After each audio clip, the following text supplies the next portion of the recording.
안녕하십니까 시청자 여러분. 주말 잘 보내셨는지요?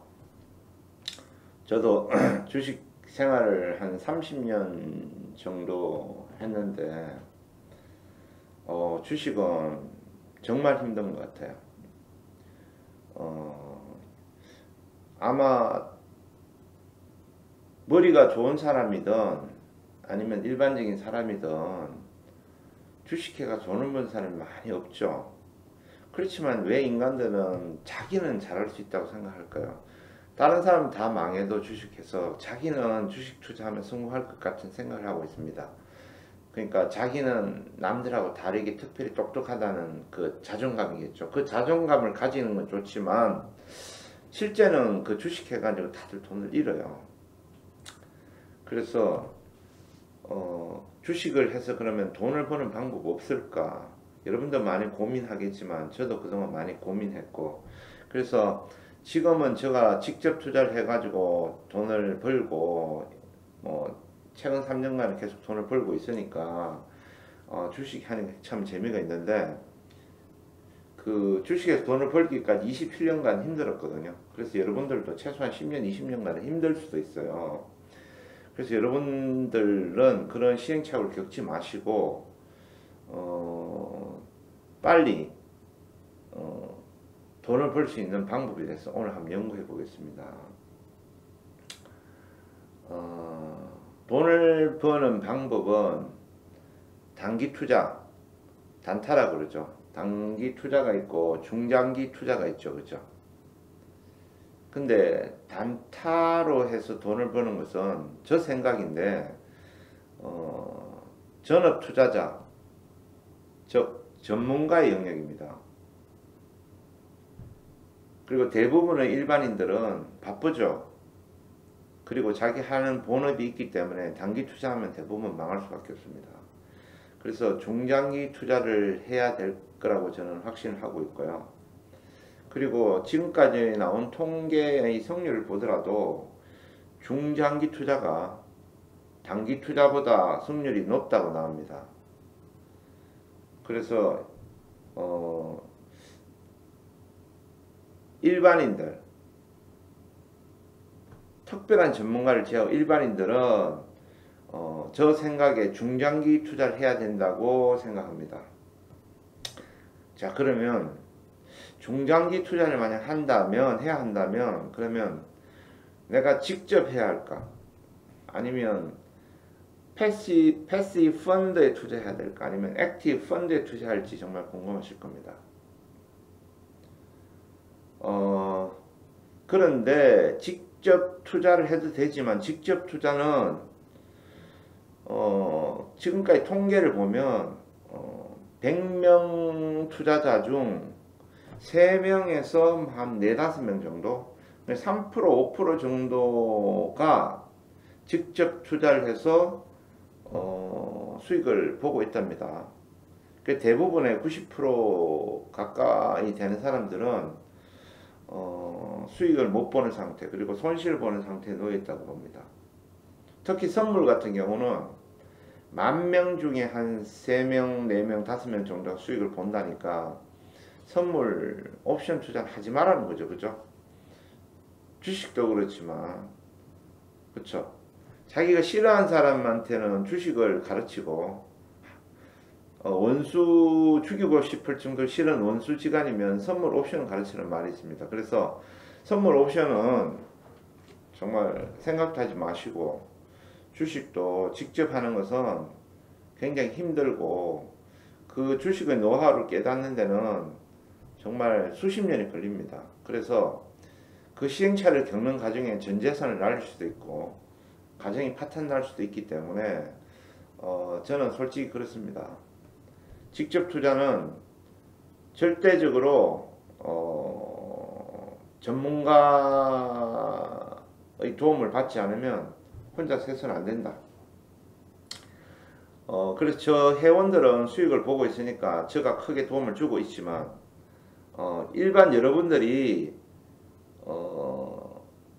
뭐 저한테나 아니면 다른 전문가한테 그 도움을 빌리지 않고 직접 투자하는 것은 저는 그렇게 권하고 싶지 않고요. 그러면 패시브 펀드는 액티브 펀드에 투자해야 되는데 그럼 뭐 패시브 펀드, 액티브 펀드 어디에 투자할지 아마 궁금할 겁니다. 그래서 오늘 그 패시브 펀드가 수익률이 좋은지 액티브 펀드가 수익률이 좋은지에 대해서 방송을 하고 그리고 앞으로 투자는 어떻게 해야 될지에 대해서 제가 말씀을 드리도록 하겠습니다.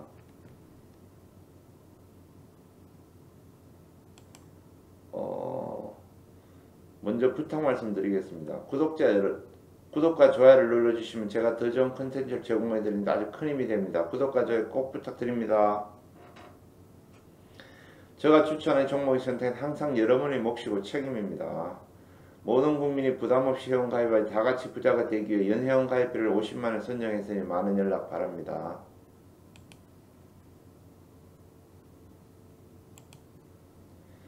자, 제목은 패시브 펀드 그리고 액티브 펀드 중 시장의 성자는 누구일까 이렇게 정해봤습니다. 그러면 뭐가 액티브 펀드고 뭐가 패시브 펀드인지 알아야 될 것 같아서 간략하게 이제 정의를 제가 한번 읽어보겠습니다. 액티브 펀드는 시장 수익률을 초과하는 수익을 올리기 위해 펀드 매니저가 주가가 오를 만한 종목을 골라 적절한 시점에 매수 매도하는 등 적극적인 운용 전략을 펴는 펀드를 말한다. 반면 패시브 펀드는 특정 주가 지수를 구성하는 종목들을 펀드에 담아 그 지수 상승률만큼의 수익률을 추구하는 펀드를 말한다. 액티브 펀드는 높은 수익률을 노리고 공격적으로 투자하기 때문에 일반적으로 패시브 펀드보다 주가 변동성과 투자 위험이 큰 것으로 평가된다. 그러니까 패시브 펀드는 그냥 예를 들어가지고 막 한국 종합주가지수 아니면 미국 S&P 500 지수를 추종하는 그런 펀드를 만들어 가지고 그 지수하고 똑같이 가는 거예요. 그래 주가가 1% 오르면 그 펀드도 1% 오르게 그렇게 만들어 놓은 거예요. 1% 떨어지면 또 1% 떨어지고. 그래서 평균적으로 뭐 미국 같은 경우는 한국은 좀 불규칙이에요. 평균적으로 미국은 연평균 한 10% 정도 수익이 나죠. 평균 그죠?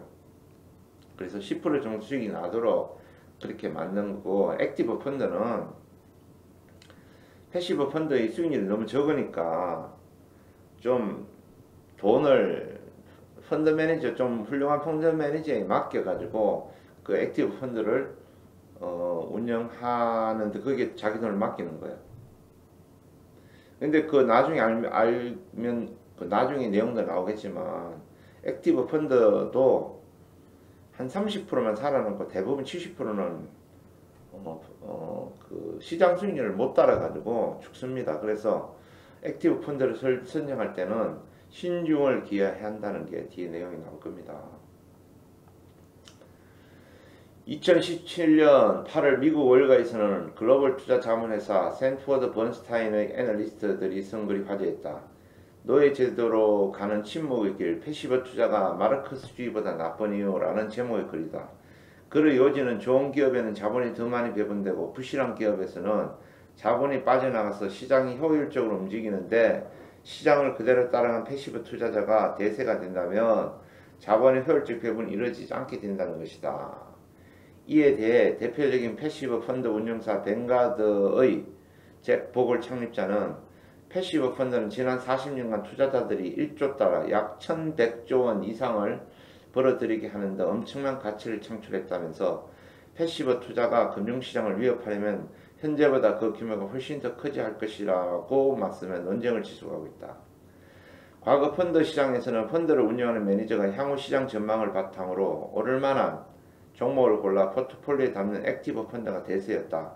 그러나 2008년 글로벌 금융위기 이후에는 인덱스 펀드, 상장지수 펀드, ETF 등 추정하는 지수의 등락폭만큼의 수익률을 추구하는 패시브 펀드가 급성장하면서 액티브파와 패시브파 사이 논쟁이 이어지고 있다. 1950년대부터 시작된 액티브 패시브 논쟁. 액티브 투자, 패시브 투자에 관한 논쟁은 1950년대에 시작됐다. 월가의 전설적인 투자자인 벤저민 그레임은 1949년 자신이 져서 현명한 투자자에서 기업 가치를 평가한 뒤 기업 가치보다 현재 주가가 낮은 회사에 투자하는 가치 투자 이론을 정립했다. 시장에서는 이를 액티브 투자의 원형으로 보고 있다. 그의 투자 철학은 워런 버핏을 통해 지금까지도 명명을 이어오고 있다. 여기 유형별 액티브 펀드 10년 생존율이 나오겠죠. 근데 대형은 20%, 중형, 소형은 한 28% 정도 되죠. 그러니까 대충 한 30% 되죠. 그래서 액티브 펀드가 10년 동안 살아남는 펀드는 평균 30%가 안 된다는 거죠. 즉 10개의 그 액티브 펀드 중에 3개 정도만이 패시브 펀드를 수익률을 초과한다는 거죠. 나머지 7개 그 액티브 펀드는 패시브 펀드를 이기지 못한다. 이기지 못하고 결국 없어진다 이 말이겠죠. 그죠? 그래서 평균적으로 보면 액티브 펀드보다 패시브 펀드가 그 성률이 높습니다. 그래서 2007년에 상장지수 펀드로 자금이 지금 몰리고 있는 거예요. 상장지수 펀드, 이게 ETF, 이게 그 액티브 펀드라고, 패시브 펀드라고 생각하면 됩니다.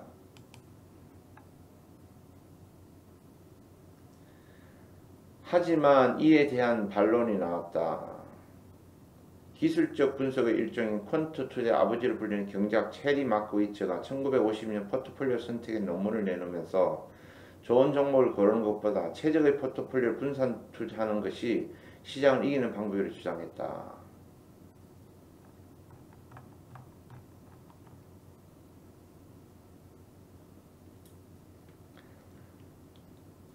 과거에는 그 2000년대 이전까지는 다 그 액티브 펀드가 주였죠. 그죠? 액티브 펀드가 주였는데, 이제 근대 우리가 최근 2000년대가 넘어서면서, 패시브 펀드가 액티브보다 낫다, 뭐 이런 얘기가 지금 계속 나오고 있습니다. 여기에 2013년 노벨 경제학상 수상자인 유진 파마 교수가 효율적 시장 가설을 내놓으면서 패시브 투자 이론이 정립됐다. 그는 효율적 시장에서는 금융자산의 가격이 이용 가능한 모든 정보를 즉각적으로 반영하고 있어 시장 평균 이상 수익을 얻는 것이 불가능하다고 주장했다. 그러니까 후진국에서는 액티브 펀드의 수익률이 높을 수 있지만 미국같이 효율적 시장에서는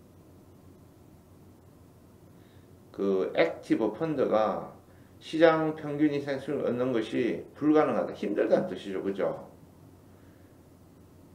왜냐하면 대부분의 주식은 괜찮은 주식은 벌써 다 올라 있기 때문에 정보가 넘쳐가지고 사람들이 다 벌써 올려놨다는 거죠. 그래서 효율적 시장, 즉 선진국 같은 시장, 미국 같은 시장에서는 액티브 펀드보다는 패시브 펀드가 더 낫다 이렇게 주장하는 거예요.